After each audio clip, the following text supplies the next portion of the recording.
Hi friends, star ಸುವರ್ಣ ಧಾರಾವಾಹಿಯ ಜನಪ್ರಿಯ ನಿನ್ನ ಜೊತೆ ನನ್ನ ಕತೆ ಧಾರಾವಾಹಿಯ ಇಂದಿನ ಸಂಚಿಕೆಯ ಪ್ರಮೋವನ್ನು ಅತ್ಯಂತ ಬಿರುಸಾಗಿ ಹಾಗೂ ಕುತೂಹಲಕಾರಿ ಘಟನೆಗಳು ಕಂಡುಬಂದಿವೆ. ಪೊಲೀಸ್ ತರಬೇತಿ ಶಾಲೆಯ ಮೈದಾನದಲ್ಲಿ ಎಲ್ಲ ಟ್ರೈನಿಗಳು ಪಥಸಂಚಲನಕ್ಕೆ ಸಿದ್ಧರಾಗಿ ಸಾಲಾಗಿ ನಿಂತಿರ್ತಾರೆ. ಈ ಸಂದರ್ಭದಲ್ಲಿ ಹಿರಿಯ ಅಧಿಕಾರಿಯೊಬ್ಬರು ಆಗಮಿಸಿ, ಇವತ್ತು ನಿಮಗೆಲ್ಲ ವಿಶೇಷವಾಗಿ ಟ್ರೈನ್ ಮಾಡುವುದಕ್ಕೆ ಸ್ಪೆಷಲ್ ಆಫೀಸರ್ ಆಗಿ ಅಜಿತ್ ರಾಮನಾರಾಯಣ್ ಸರ್ ಬಂದಿದ್ದಾರೆ ಎಂದು ಪರಿಚಯಿಸಿ ಅಜಿತ್ನನ್ನು ಗ್ರೌಂಡ್ಗೆ ಆಹ್ವಾನಿಸುತ್ತಾರೆ. ಪ್ರತಿಯೊಬ್ಬರು ಕಠಿಣ ತರಬೇತಿ ನೀಡಲು ಬಂದಿರುವ ಅಜಿತ್ ರಾಮನಾರಾಯಣ ಗಂಭೀರ ಹಾಗೂ ಖಡಕ್ ಪೊಲೀಸ್ ಯೂನಿಫಾರ್ಮಲ್ಲಿ ಗ್ರೌಂಡ್ಗೆ ಪ್ರವೇಶಿಸುತ್ತಾರೆ. ತರಬೇತಿ ಶುರುವಾಗುತ್ತಿದ್ದಂತೆ ಮೈದಾನದಲ್ಲಿ ಹಂಡಲ್ಸ್, ತಡೆಗೋಡೆ ಜಿಗಿತ ಹಾಗೂ ಕಠಿಣ ದೈಹಿಕ ಅಭ್ಯಾಸಗಳು ನಡೆಯುತ್ತವೆ. ಈ ಕಠಿಣ ಅಭ್ಯಾಸದ ಸಮಯದಲ್ಲಿ ಭೂಮಿ ತೀವ್ರವಾಗಿ ಶ್ರಮಿಸುತ್ತಿದ್ದರೂ ಅವಳಿಗೆ ಪದೇ ಪದೇ ಗಾಯಗಳಾಗಿರುತ್ತವೆ.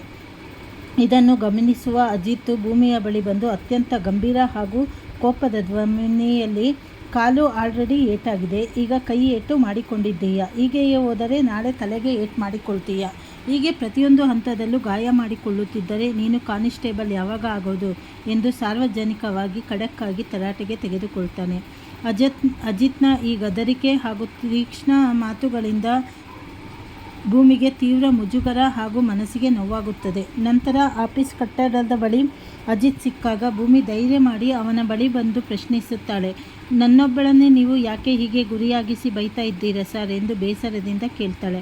ಆಗ ಅಜಿತ್ ಅತ್ಯಂತ ನಿರ್ದಾಕ್ಷಿಣ್ಯವಾಗಿ ಹಾಗೂ ವೃತ್ತಿಪರವಾಗಿ, ನಿನ್ನ ಜಾಗದಲ್ಲಿ ಬೇರೆ ಯಾರೇ ಅಭ್ಯರ್ಥಿ ಇದ್ದಿದ್ದರೂ ನಾನು ಇದೇ ರೀತಿ ಕಠಿಣವಾಗಿ ವರ್ತಿಸುತ್ತಿದ್ದೆ. ಇಲ್ಲಿ ವ್ಯಕ್ತಿ ಮುಖ್ಯವಲ್ಲ, ಕರ್ತವ್ಯ ಮುಖ್ಯ ಎಂದು ಕಟುವಾಗಿ ಉತ್ತರಿಸ್ತಾನೆ. ಅಜಿತ್ನ ಈ ಚುಚ್ಚು ಮಾತುಗಳು ಹಾಗೂ ಕಟ್ಟುನಿಟ್ಟಿನ ಧೋರಣೆ ಭೂಮಿಯ ಮನಸ್ಸನ್ನು ತೀವ್ರವಾಗಿ ಗಾಯಗೊಳಿಸುತ್ತದೆ. ಒಂದೆಡೆ ಕಾನಿಸ್ಟೇಬಲ್ ಆಗಬೇಕೆಂಬ ಕನಸು, ಇನ್ನೊಂದೆಡೆ ತರಬೇತಿ ಅಧಿಕಾರಿಯಾಗಿ ಬಂದಿರುವ ಅಜಿತ್ನ ಕಠಿಣ ವರ್ತನೆ, ಇವೆರಡರ ನಡುವೆ ಸಿಲುಕಿದ ಭೂಮಿ ಈ ಕಠಿಣ ತರಬೇತಿಯಲ್ಲಿ ಯಶಸ್ವಿಯಾಗಿ ಪೂರ್ಣಗೊಳಿಸುತ್ತಾಳ. ಅಜಿತ್ನ ಮಾತುಗಳನ್ನು ಸವಾಲಾಗಿ ಸ್ವೀಕರಿಸಿ ತನ್ನ ಸಾಮರ್ಥ್ಯ ಸಾಬೀತುಪಡಿಸುತ್ತಾಳ ಎಂಬ ಕುತೂಹಲಕಾರಿ ಮೂಡಿದೆ.